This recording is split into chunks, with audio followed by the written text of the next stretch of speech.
Hello दोस्तों, आज की हमारी लोक कथा है तीन पुतले।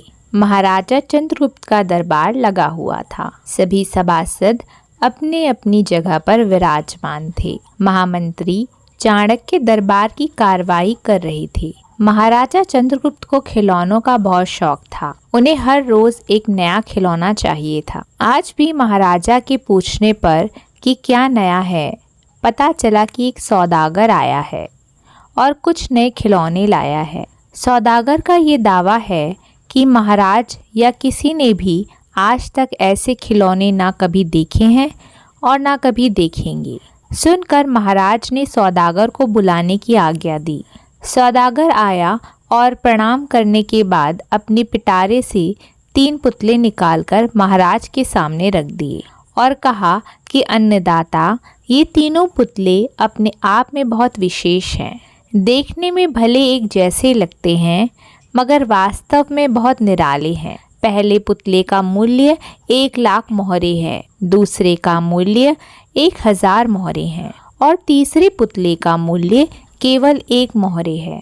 सम्राट ने तीनों पुतलों को बड़े ध्यान से देखा। देखने में कोई अंतर नहीं लगा। फिर मूल्य में इतना अंतर क्यों? इस प्रश्न ने चंद्रगुप्त को बहुत परेशान कर दिया। हार के उसने सभासदों को पुतले दिए और कहा कि इनमें क्या अंतर है, मुझे बताओ। सभासदों ने तीनों पुतलों को घुमा फिराकर सब तरफ से देखा मगर किसी को भी इस गुत्थी को सुलझाने का जवाब नहीं मिला। चंद्रगुप्त ने जब देखा कि सब चुप हैं और उसने वही प्रश्न अपने गुरु और महामंत्री चाणक्य से पूछा। चाणक्य ने पुतलों को बहुत ध्यान से देखा और दरबान को 3 तिनके लाने की आज्ञा दी।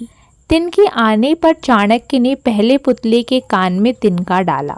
सबने देखा कि तिनका सीधे पेट में चला गया। थोड़ी देर बाद पुतले के होंठ हिले और फिर बंद हो गए। अब चाणक्य ने अगला तिनका दूसरे पुतले के कान में डाला।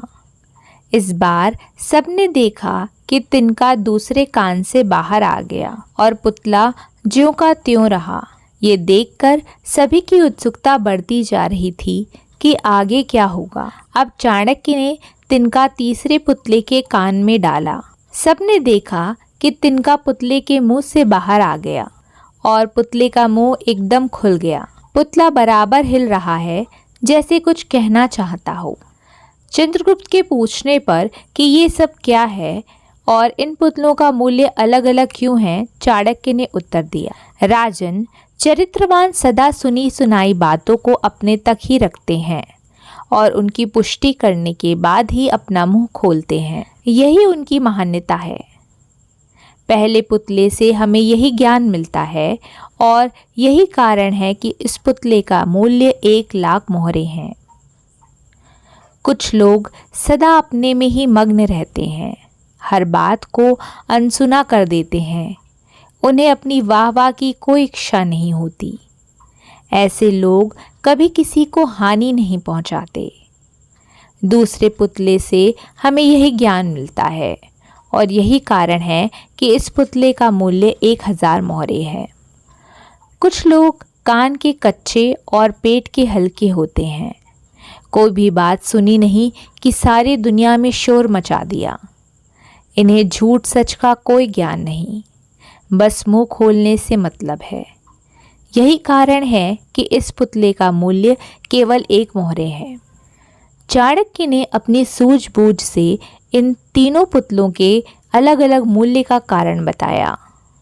तो दोस्तों, इस कहानी से हमें यह शिक्षा मिलती है कि सुनी सुनाई बातों की पुष्टि करे बिना हमें किसी निष्कर्ष पर नहीं आना चाहिए। हर बात की पुष्टि करने के बाद ही हमें कोई निर्णय लेना चाहिए। तो ये थी हमारी कहानी 3 पुतले। अगर आपको यह कहानी पसंद आई है तो हमारे चैनल को लाइक, शेयर एंड सब्सक्राइब कीजिए और कमेंट करके बताइए कि आप और कौन सी कहानियाँ सुनना चाहते हैं।